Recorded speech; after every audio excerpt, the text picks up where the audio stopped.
तैयार हो गया था। नक्श ने 3 तक गिनती गिनना शुरू किया। जैसे ही नक्श धीरे धीरे अनिका के करीब पहुंचा, वैसे ही उसने धीमी आवाज में फुसफुसाते हुए कहा, तुम्हें डरने की जरूरत नहीं है, तुम अब बिल्कुल सेफ हो, जल्दी से यहाँ से निकलो।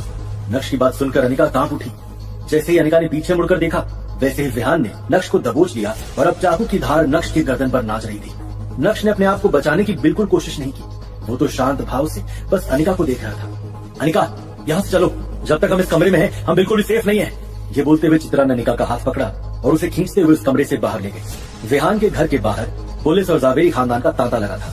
जब उन्होंने अनिका और चित्रा को सही सलामत बाहर आते हुए देखा, तो जावेरी खानदान के बाकी लोगों ने उन दोनों को घेर लिया था। चित्रा, अनिका, तुम दोनों ठीक तो हो? कल्याणी के कदम तुरंत ही उन दोनों की तरफ बढ़े और नर्वस होते हुए पूछा। दादी, हम बिल्कुल ठीक है, अनिका ने शालीन अंदाज में जवाब दिया। ये तो बहुत अच्छी बात है कि तुम दोनों ठीक हो, चलो चलते हैं, यहाँ पर बहुत ज्यादा खतरा है। कल्याणी ने अपना सर हिलाते हुए कहा और वहाँ से जाने के लिए पीछे मुड़ी। दादी, नक्श अभी भी अंदर है, अचानक से अनिका ने चिल्लाते हुए कहा। जब चित्रा ने ये सुना तो उसका चेहरा गुस्से से भर उठा। हम बाहर आ गए ना, वही काफी है, अब तुझे उस कचरे से क्या मतलब है? कल्याणी को भी अनिका की बात से कोई फर्क नहीं पड़ा। उसके कदम सीधा ऑफिसर अवंतिका की तरफ बढ़े और बोली, ऑफिसर अवंतिका, क्या हम यहाँ से पहले निकल सकते हैं? ऑफिसर अवंतिका ने सरप्राइज होते हुए कहा, वो इंसान जो अभी भी अंदर फंसा है, क्या वो आपके परिवार का मेंबर नहीं है? नहीं, उससे हमारा कोई मतलब नहीं है। ये बोलते हुए चित्रा ने अनिका की फीलिंग्स की कोई परवाह नहीं की और उसका हाथ पकड़कर उसे जबरदस्ती वहां से ले गई। जब चित्रा और अनिका उस कमरे से बाहर निकले तो विहान नक्श को लेकर खिड़की के पास पहुंच गया था। अभी जो कुछ भी हुआ उसे नक्श ने भी अपनी आंखों से देखा। जावेरी खानदान के किसी भी इंसान को नक्श की परवाह नहीं थी। नक्श ने एक एक करके सभी को वहां से जाते हुए देखा और विहान के लिए ये किसी जोक से कम नहीं था। तो मिस्टर नक्श, आप तो जावेरी खानदान के लिए पूरे यूजलेस हैं, पर यहाँ हीरो बनकर आपने उन्हीं को बाहर निकलवा दिया। विहान नक्श को देखकर जोर जोर से हंसने लगा था। हंस तो ऐसे रहा है जैसे तुझे पता ही नहीं कि मैं जावेरी खानदान के लिए कभी इंपॉर्टेंट था ही नहीं। नक्श ने शांत रहते हुए कहा। नक्श के लिए सबसे जरूरी यही था कि अनिका यहाँ से सेफली बाहर निकले और नक्श ने अपनी बीवी को सही सलामत बाहर निकाल दिया था। अब उसे अपनी कोई परवाह नहीं थी, क्योंकि उसे अच्छे से पता था कि उसे आगे का खेल कैसे खेलना है। वाह, क्या बात, अपनी बेइज्जती पर भी तुझे घमंड है। ये बोलते हुए विहान एक बार फिर से नक्श को देखकर हंसने लगा। नक्श को विहान की बात का कोई असर नहीं हो रहा था, बल्कि उसने तो शांत रहते हुए नक्श से कहा, क्या तू ये नहीं जानना चाहता कि क्यों अचानक से भानुशाली ग्रुप ने तुझे सपोर्ट करना बंद कर दिया? तेरे सारे फंड्स रोक दिए, तेरे सारे प्रोजेक्ट्स बंद कर दिए। ये सब तुझे कैसे पता? नक्श की बात सुनकर विहान के चेहरे के एक्सप्रेशंस पूरी तरह से बदल गए थे। भले ही विहान की कंपनी बहुत छोटी थी, लेकिन विहान बिजनेस स्ट्रैटेजी में बहुत होशियार था। छोटी कंपनी होने के बावजूद भी उसका एनुअल टर्नओवर करोड़ों में होता था। ये देखकर भानुशाली ग्रुप ने विहान के साथ काम करने के लिए हाथ मिलाया था। एक तरह से भानुशाली ग्रुप विहान का बैकर था और इस बारे में विहान ने कभी किसी को नहीं बताया था।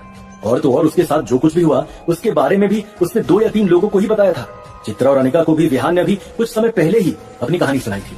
तो ऐसे में नक्श, जो उसकी नजर में पूरी तरह से यूजलेस है, उसे इस बारे में इतना सब कुछ कैसे पता है? ये जानकर विहान के तो होश ही उड़ गए थे। क्या भानुशाली ग्रुप के लोगों ने तुम्हें बताया कि तुमने किसी को ऑफेंड किया है जो तुम्हें नहीं करना चाहिए था? क्या अब भी तुम्हें ये नहीं पता है कि तुमने किसे ऑफेंड किया है? ये बोलते हुए नक्श के चेहरे पर एक शरारती मुस्कान आ गई थी। साले, ये सब तुझे कैसे पता है? विहान के चेहरे के एक्सप्रेशंस अब पूरी तरह से अगली हो गए थे। यहाँ तक कि उसने जिस हाथ में चाकू पकड़ा हुआ था वो हाथ भी कांपने लगा था। उसी समय नीचे एक हवलदार भागते हुए ऑफिसर अवंतिका के पास आया और बोला, मैडम अपडेट, स्नाइपर के हिसाब से हॉस्टेज ने कुछ ऐसा कहा है जिससे क्रिमिनल को बहुत गुस्सा आ गया है। उस हवलदार के चेहरे पर सीरियसनेस दिख रही थी। ये कैसे हो सकता है? वो आखिर कर क्या रहा है? जान बचाने की बजाय वो मौत से क्यों उलझ रहा है? ऑफिसर अवंतिका का चेहरा भी पूरी तरह से सीरियस हो गया था।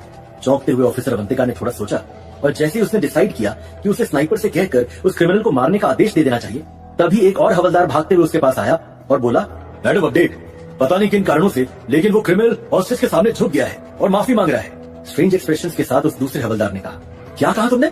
उस हवलदार की बात सुनकर ऑफिसर अवंतिका पूरी तरह से शॉक लग गई और उस हवलदार को घूरने लगी। तुरंत ही ऑफिसर अवंतिका के कदम सामने वाले बिल्डिंग की छत की तरफ बढ़ने लगे, जहाँ पहले से ही स्नाइपर मौजूद था। उसने स्नाइपर के हाथ से टेलीस्कोप लिया और उस कमरे की तरफ देखने लगी। जब उसने देखा कि वाकई में वो क्रिमिनल हॉस्टेज के सामने घुटने टेक कर बैठा है, तो उसे अपनी आंखों पर यकीन नहीं हो रहा था। विहान ने उस चाकू को दूसरी तरफ फेंक दिया था। ये देखकर तुरंत ही ऑफिसर अवंतिका ने कहा, साला ये सब हो क्या रहा है? हमारी तो जरूरत ही नहीं है। किसी भी पुलिस वाले को समझ नहीं आ रहा था कि इस सिचुएशन को कैसे एक्सप्लेन किया जाए। अपने करियर में पहली बार उन्होंने किसी क्रिमिनल को हॉस्टेज के सामने झुकते हुए देखा था। हालांकि आप में से किसी ने भी नहीं सोचा होगा कि नक्श मुस्कुराते हुए विहान को अपनी असली आइडेंटिटी बता देगा। शुरू में तो विहान को भी नक्श की बात पर भरोसा नहीं हुआ। उसकी नजर में तो नक्श कचरे के अलावा और कुछ भी नहीं था। तो ऐसे में भला वो भानुशाली ग्रुप का हिस्सा कैसे हो सकता है? हालांकि जब नक्श ने अपना फोन बाहर निकाला और विहान को अपने बैंक अकाउंट का बैलेंस दिखाया तो विहान को ऐसा लगा जैसे उसकी दुनिया ही खत्म हो गई है। विहान ने कभी नहीं सोचा था कि भानुशाली ग्रुप ने उसे जिस इंसान को ऑफेंड करने की बात की थी वो इंसान ये यूजलेस नक्श निकलेगा जिसे विहान ने कभी इंपॉर्टेंस ही नहीं दी थी। अचानक से विहान ने नक्श के पैर पकड़े और बोला, नक्श सर, आई एम सॉरी, मैं हाथ जोड़ता हूँ, प्लीज मुझे जाने दीजिए। मैं पास में की गई अपनी सारी गलती मानता हूँ, प्लीज आप उन सभी गलतियों को भूल जाइए और मुझे यहाँ से जाने दीजिए। नक्श का चेहरा अचानक से सीरियस हो गया। विहान, अगर तुम सिंसियरली अपनी गलती मान रहे तो मैं तुम्हें जाने दे सकता, लेकिन तुम्हारे सामने प्रॉब्लम ये है कि तुमने रेड लाइन क्रॉस कर दी है और जो ये बाहर पुलिस वाले खड़े हैं वो तुम्हें नहीं छोड़ेंगे। कोई बात नहीं सर, मैं तो बस आपको किडनैप कर रहा था, मैंने कोई इतना बड़ा क्राइम नहीं किया है कि मुझे फांसी होगी या फिर उम्र कैद होगी। रोते हुए विहान ने नक्श से कहा। उसके हिसाब से उसे पुलिस वालों की तुलना में नक्श से ज्यादा खतरा दिखाई दे रहा था। अगर नक्श ने उसे यहाँ से जाने दिया तो वो बहुत अच्छे से जानता है कि जेल से आने के बाद वो अपनी जिंदगी को फिर से नॉर्मल कर सकता है, लेकिन अगर नक्श ने उसे मार दिया तो फिर तो कहानी ही खत्म हो जाएगी। इसलिए विहान उसे छोड़ने की भीख मांग रहा था। ठीक है, माफी मांगो और यहाँ से निकलो। जेल से आने के बाद जब तक तुम मेरी नजर के सामने नहीं आते तुम सेफ हो, लेकिन अगर मेरी नजर के सामने आ गए तो पता है ना क्या करूंगा, नक्श ने कड़क अंदाज में कहा। पहले भी नक्श को विहान से कोई डर नहीं था और अब तो नक्श ने इस बाजी को जीत लिया था। अभी अगर विहान नक्श का मर्डर भी कर दे तो भी नक्श को अपने दिल में कोई शिकायत नहीं होगी, क्योंकि नक्श ने उसे उन दोनों के बीच का स्टेटस डिफरेंस बता दिया था। इससे पहले कि विहान फिर से माफी मांगता, नक्श ने एक जोरदार लात से उसका स्वागत किया और धक्का मारते हुए उसे उस कमरे से बाहर कर दिया। जैसे ही विहान कमरे से बाहर आया पुलिस वालों ने उसे दबोच लिया। मिस्टर नक्श, आप ठीक हैं? आपको चोट तो नहीं लगी? ऑफिसर अवंतिका उस कमरे में पहुंच गई और स्ट्रेंज एक्सप्रेशन के साथ बोली, thank you officer Avantika concern दिखाने के लिए, लेकिन मैं एकदम ठीक हूँ। नक्श ने अपना हाथ हिलाते हुए कहा, अगर मेरे लायक कोई फॉर्मेलिटीज नहीं है तो क्या मैं यहाँ से जा सकता हूँ? सॉरी सर, लेकिन मैं चाहती हूँ कि आप कोऑपरेट कीजिए और अपना स्टेटमेंट रिकॉर्ड करवाइए। क्या अभी आपके पास समय है? ऑफिसर अवंतिका अपने दिमाग को रिकवर करने की बहुत कोशिश कर रही थी।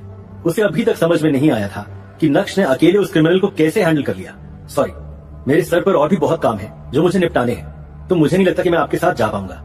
नक्श ने ऑफिसर अवंतिका की रिक्वेस्ट को तुरंत ही रिजेक्ट कर दिया था। ठीक है, कोई बात नहीं, आप अपना नंबर छोड़ दीजिए, अगर बाय चांस मुझे इस केस में आपके कोऑपरेशन की जरूरत पड़ी तो मैं आपको कॉल करके इन्फॉर्म कर दूंगी। ये बोलते हुए ऑफिसर अवंतिका ने अपना फोन बाहर निकाला और नंबर्स एक्सचेंज किए। अभी ऑफिसर अवंतिका कुछ बोलने ही वाली थी कि तभी विहान, जिसे पुलिस वाले खींच कर ले जा रहे थे, उसने नक्श की ओर देखते हुए कहा, थैंक यू, और इसी के साथ नक्श भी पीछे मुड़ा और वहाँ से जाने लगा। ऑफिसर अवंतिका जो कहना चाहती थी वो नहीं कह पाई। अब ये तो नहीं पता कि वो आखिर कहना क्या चाहती थी, लेकिन विहान की वजह से वो कह नहीं पाई और उनका सारा गुस्सा विहान पर निकला। शानदार लात खाते हुए उसे जीप में डाला गया। नक्श ने अपना मन पहले से ही बना लिया था कि अब वो जावेरी खानदान के उस घर में कभी नहीं जाएगा और उसने तय किया कि वो अपनी कंपनी के पास ही एक नया घर खरीद लेगा। नक्श मन ही मन ये सोचते हुए आगे बढ़ ही रहा था कि तभी अचानक से 6 लग्जरी कार्स एक साथ आई और सड़क के किनारे रुक गई। कार्तिक जल्दी से कार से बाहर आया और नक्श के सामने झुकते हुए बोला, नक्श यार, फाइनली तू मुझे मिल गया, तू ठीक तो है? चल पहले यहाँ से निकलते हैं। जैसे ही नक्श ने ये कहा वैसे ही कार्तिक उसे फॉलो करने लगा और दोनों कार में जाकर बैठ गए। ऑफिसर अवंतिका ने ये सब देख लिया था। ऑफ कोर्स वो बहुत अच्छे से जानती थी कि कार्तिक किस तरह का इंसान है। जब उसके ब्यूरो चीफ भी कार्तिक से मिलते थे तो उन्हें भी उसके सामने पोलाइट होना पड़ता था, लेकिन यहाँ तो कार्तिक नक्श के सामने झुक रहा था और उसे इतनी रिस्पेक्ट दे रहा था। ये सब ऑफिसर अवंतिका से हजम नहीं हो रहा था। कौन है ये? मन ही मन ये सोचते हुए ऑफिसर अवंतिका बहुत कंफ्यूज हो गई थी। क्या ऑफिसर अवंतिका को नक्श पसंद आ गया था? क्या अब नक्श की लव स्टोरी में ऑफिसर अवंतिका आने वाली थी? अगर ऐसा हुआ तो फिर अनिका का क्या होगा? वैसे क्या अनिका ये जानने की कोशिश नहीं करेगी कि नक्श ठीक है या नहीं? क्या अनिका और चित्रा के बीच में नक्श को लेकर लड़ाई होगी? क्या कल्याणी नक्श के सामने झुकेगी? क्या नक्श अब जावेरी खानदान से सारे रिश्ते खत्म कर देगा? जानने के लिए सुनिए Insta Empire, only on Pocket FM.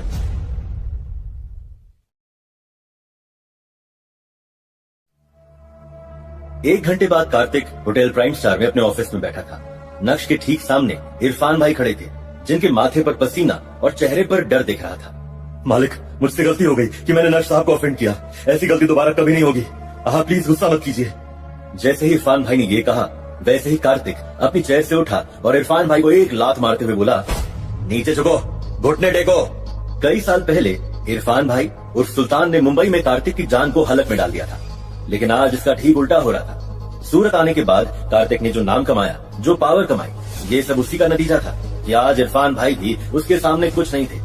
और जब कार्तिक को पता चला कि उन्होंने नक्श के साथ आज क्या किया है तो कार्तिक का खून खौल उठा।